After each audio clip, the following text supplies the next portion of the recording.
Dan kita menemukan di sini bahwa Sony menegaskan atau rumornya ada dia memiliki cooling system, no overheating dan no recording time limit. Wow, this is yes.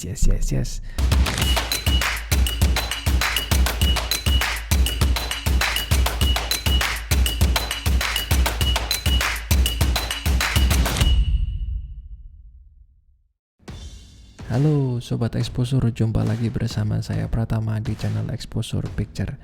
Oke, kali ini kita akan ngobrol-ngobrol santai seputar kamera Sony yang akan segera diluncurkan, yaitu Sony A7S Mark III. Oke, sebelum melanjutkan video ini jangan lupa subscribe channel Exposure Picture ini, karena di channel Exposure Picture ini teman-teman bisa mendapatkan berbagai review kamera dan lensa terbaru dan berbagai alat produksi untuk content creator dan filmmaker, dan tentunya juga teman-teman bisa mendapatkan berbagai video traveling, live concert event, dan berbagai video lainnya. So, jangan lupa subscribe dan nyalakan tombol notifikasinya untuk mendapatkan update video-video terbarunya. Oke, kalau banyak teman-teman yang menanyakan kenapa saya jarang upload video di channel Exposure Picture ini, pertama-tama saya tegaskan bahwa saya tidak pensiun. Memangnya siapa ya saya kok harus pensiun dari YouTube gitu kan ya. Oke, pertama-tama saya banyak buat konten juga, tetap buat konten, tetap berkarya, tetapi tidak di channel ini, tetapi di channel yang lainnya. Kemudian juga saya juga banyak menggarap podcast juga, tetapi di tempat yang lain, bukan di tempat ini. Oke. Dan kali ini kita akan membahas kamera ternama di Indonesia, yaitu Sony. Dan kali ini kita akan membahas kamera yang akan segera diluncurkan Sony pada tanggal 28 Juli jam 9 malam nanti, yaitu adalah Sony A7S Mark III. Finally, saudara-saudara, akhirnya kamera ini diluncurkan setelah penantian yang cukup lama, 2 tahun yang lalu, setahun yang lalu, dan akhirnya kamera ini akan segera diluncurkan. Mungkin banyak teman-teman yang menanyakan gitu ya, kenapa sih kok kamera ini lama sekali keluarnya gitu loh. Padahal untuk seri R-nya, A7R-nya itu sudah sampai di generasi yang keempat. Tetapi untuk seri S-nya, kenapa kok baru sampai seri yang kedua gitu loh, yang ketiga ini kenapa gitu loh. Nanti kita akan bahas sama-sama, nanti kita akan diskusi sama-sama. Kenapa sih kok sampai selama ini gitu loh kita penantiannya. Oke, kali ini saya memegang kamera Sony juga, dan ini adalah Sony A7 Mark III. Oke, ini A7 Mark III, bukan S Mark III tetapi A Mark III. Dan kalau kita ngomong ini kamera ini sangat-sangat hype ya, 2 tahunan inilah kita boleh katakan 2 tahunan ini sangat hype. Mengapa demikian? Karena secara ISO kamera ini mirip dengan Sony A7S-nya, tetapi di generasi yang pertama, tetapi dengan tambahan berbagai fitur-fitur terbarunya dengan baterai yang lebih besar, tentunya menjadikan kamera ini banyak diminati banyak orang gitu loh sampai saat ini gitu loh. Oke, kali ini kita akan membahas kenapa sih Sony kok menunda untuk meluncurkan kamera terbarunya atau kamera Sony A7S Mark III-nya sampai saat ini. Itu kenapa sih? Oke, pertama kita bahas satu-satu ya. Pertama, Sony punya penantang terbarunya, yaitu Panasonic Lumix. Dan Panasonic Lumix datang pada saat yang tepat. Mengapa demikian? Karena saat itu sebenarnya Sony mungkin akan mengeluarkan A7S Mark III-nya, tetapi mungkin sudah keduluan dengan Lumix, dan tentunya dengan spek yang sangat gahar gitu loh. Ambil contoh saja Panasonic Lumix S1H. Itu speknya sangat-sangat gahar untuk spek videonya, itu sampai 6K, sampai 6K, dan itu di 24 fps sih. Dan tetapi itu sangat-sangat wow sekali untuk kamera yang sekompak itu, tetapi speknya sangat gahar. Dan memang untuk saat ini memang yang dibutuhkan atau yang diinginkan banyak content creator dan filmmaker adalah kamera yang compact tetapi speknya sangat tinggi. Dan ini mungkin yang harus menjadi persaingan ketat untuk brand-brand kamera terbesar, misalnya saja Sony semacam itu. Oleh karena itu dia benar-benar mungkin improve banyak sana sini selama 2 tahun ini untuk bisa menghasilkan atau bisa memproduksi produk yang sangat-sangat benar-benar diminati banyak pasar gitu, semacam itu. Nah, ketika ditanya kenapa kok bukan Nikon atau Canon penantangnya, oke, ini ada jokesnya. Lap. Oke, ini tanpa menyinggung perasaan siapapun ya untuk Canon user ataupun Nikon user ya. Tetapi memang Sony memang sudah lama terjun di dunia mirrorless, sedangkan Canon dan Nikon baru-baru saja. Oleh karena itu ini menjadikan Sony benar-benar harus mempertaruhkan nama besarnya dan brand-brand sebelumnya, karena boleh dikatakan A7S Mark II-nya itu sudah membuat hype gempar banyak orang. Oleh karena itu, itulah kenapa untuk A7S Mark III-nya benar-benar dia menunggu waktu yang tepat, tapi juga membutuhkan fitur-fitur yang benar-benar diinginkan oleh pasar semacam itu. Oke, yang kedua adalah Sony ingin membuat produk yang beyond expectation. Nah, kata beyond expectation ini benar-benar menjadi spiritnya mereka gitu loh. Sedangkan kalau misalnya 2 tahun yang lalu itu Panasonic Lumix mengeluarkan kameranya dengan spek yang sangat gahar. Sedangkan ketika Sony punya spirit beyond expectation tetapi speknya mungkin masih di bawahnya Lumix, mungkin dia harus berpikir beratus-ratus kali, mosok kamera pemain terlama tetapi dia speknya masih jauh di bawah dengan pendatang terbarunya. Oleh karena itu Sony benar-benar memikirkan benar spek yang benar-benar beyond expectation tadi itu, tetapi juga membutuhkan timing yang tepat. Nah, untuk menunggu kedatangan kamera terbarunya itu, yaitu Sony A7S Mark III, tentunya Sony sudah cukup, mungkin bagi saya sudah cukup puas dengan adanya kehadiran Sony A7 Mark III ini, karena ini mungkin bisa membackup berbagai serangan gitu ya, serangan dari Nikon dengan produknya yaitu Z6, Z7 dan juga Canon EOS yang pertama, EOS R ya, Canon EOS R yang akhir-akhir ini mulai gencar di pasaran mirrorless. Tetapi mungkin ini bisa menjadi backup berbagai serangan dari brand-brand kamera lainnya semacam itu.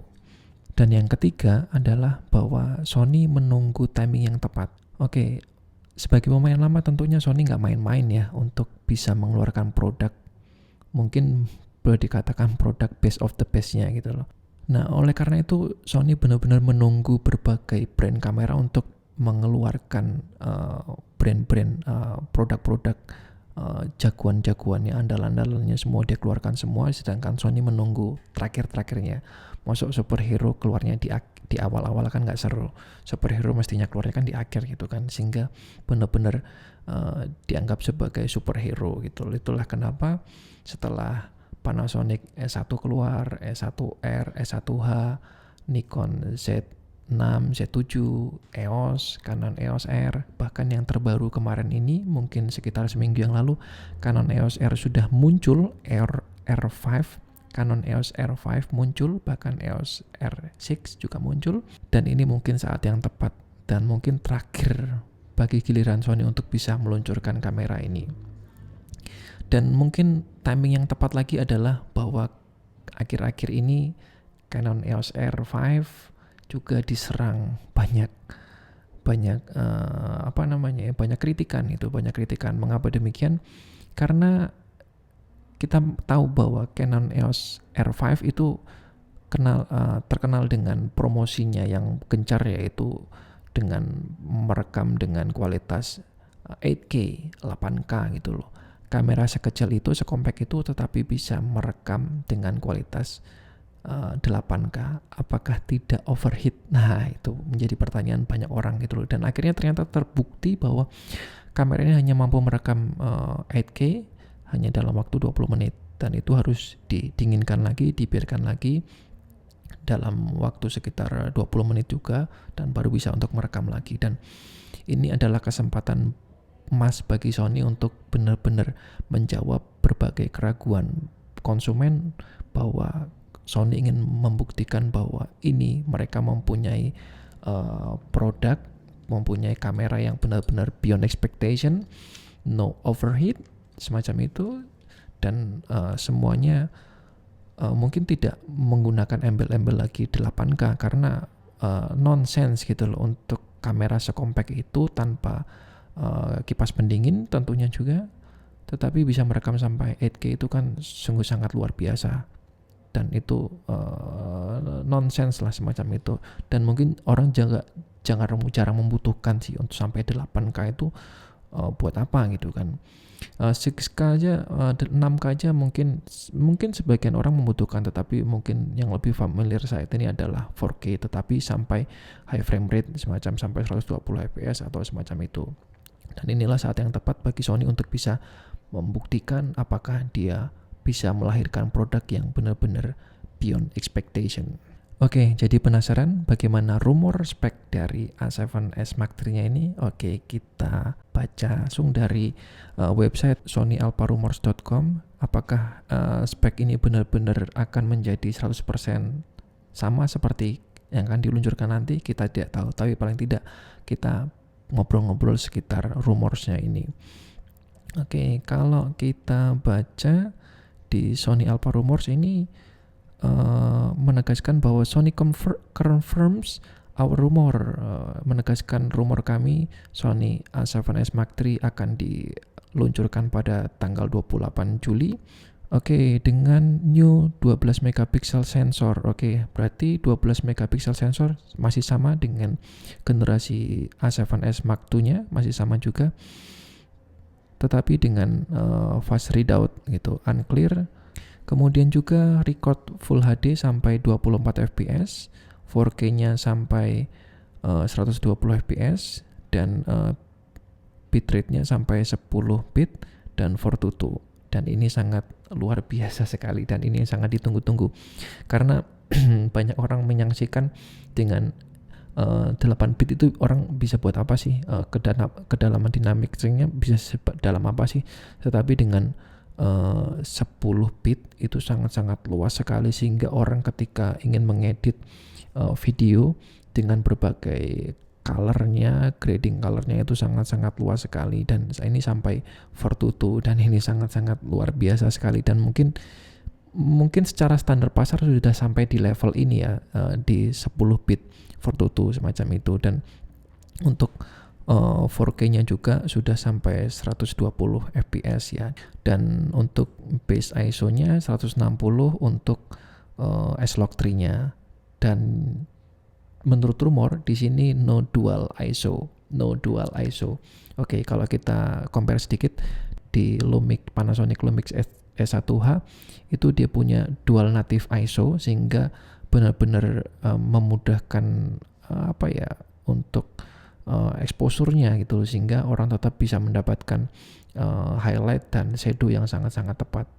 Tetapi apakah Sony juga tidak menerapkan atau tidak memiliki spek no dual ISO? Kita juga nanti tunggu bagaimana hasilnya. Oke, untuk ISO-nya di 409.600 untuk video dan 16 bit raw outputnya. Dan ini Sony juga mengklaim bahwa dia mempunyai 15 top dynamic range-nya. Nah, ini juga dia punya resolusi terbaiknya untuk IVF-nya. Kita menemukan di sini adanya new kind of passive cooling system. Oke, dan kita menemukan di sini bahwa Sony menegaskan, atau rumornya ada, dia memiliki cooling system, dan dipastikan mungkin mirip-mirip seperti Panasonic Lumix semacam itu, karena dengan merekod 4K di 120 fps itu berarti dipastikan kamera akan sangat panas sekali, oleh karena dia membutuhkan pendingin di dalam bodinya, sehingga sangat-sangat membantu gitu loh untuk kinerja kamera itu sendiri gitu loh. Tetapi ini apakah benar-benar real seperti itu, kita tidak tahu, tapi paling tidak mungkin kurang lebihnya tidak jauh seperti ini. Dan ini Sony menegaskan bahwa speknya, rumornya no overheating dan no recording time limit. Wow, this is yes. Karena kita mengetahui untuk di level Sony A7 Mark III-nya ini dia punya record limit yaitu di 30 menit. Untuk 4K-nya dia otomatis sudah limit, dan untuk memory card-nya sudah UHS 2, kemudian juga mungkin untuk bodinya mungkin tidak berbeda jauh seperti A7R Mark IV. Dan yang menjadi keunggulan di sini adalah bahwa Sony punya articulating screen yang mungkin mirip seperti ZV-1 yang mungkin lagi hype sekitar sebulan 2 bulan yang lalu, dan ini yang menjadi kesukaan mungkin yang dinantikan banyak videographer. Karena kalau misalnya tiltingnya hanya seperti ini gitu loh, ini sangat kurang sekali atau semacam ini. Tapi kalau misalnya tiltingnya bisa sampai bisa terbalik semacam ini, sampai membalik semacam ini sangat memudahkan untuk video konten kreator dan sebagainya, untuk vlogging dan sebagainya, dan ini sangat memudahkan sekali bagi banyak orang. Dan ini akan di-announce pada tanggal 28 Juli tentunya jam 9.00. Jadi nantikan saja nanti di mungkin di YouTube-nya Sony semacam itu, dan mungkin pengiriman di pertengahan Agustus. Itu teman-teman, itu sekilas diskusi kita, ngobrol-ngobrol kita seputar rumor spek A7S Mark III. Jadi kalau teman-teman pilih mana, A7 Mark III atau mungkin yang benar-benar cinta pada seri S-nya, masih bertahan bersikukuh di Sony A7S Mark II-nya. Oke, nanti silahkan tulis di komen teman-teman, ketika kedatangan kamera terbarunya nanti A7S Mark III akan bertahan di mana. Nanti silahkan komen sama-sama di kolom komentar ya. Oke, kalau teman-teman mau diskusi lagi seputar mungkin rumornya ataupun kelebihan dan kelemahannya dari rumornya tadi itu, ya silahkan tulis di kolom komentar ya teman-teman. Dan tentunya jangan lupa like dan subscribe, dan tentunya nyalakan tombol notifikasinya untuk mendapatkan video-video terupdate dari channel Exposure Picture ini. Oke, sekian dulu bersama saya Pratama di channel Exposure Picture ini. Sampai jumpa di video-video selanjutnya. Bye-bye.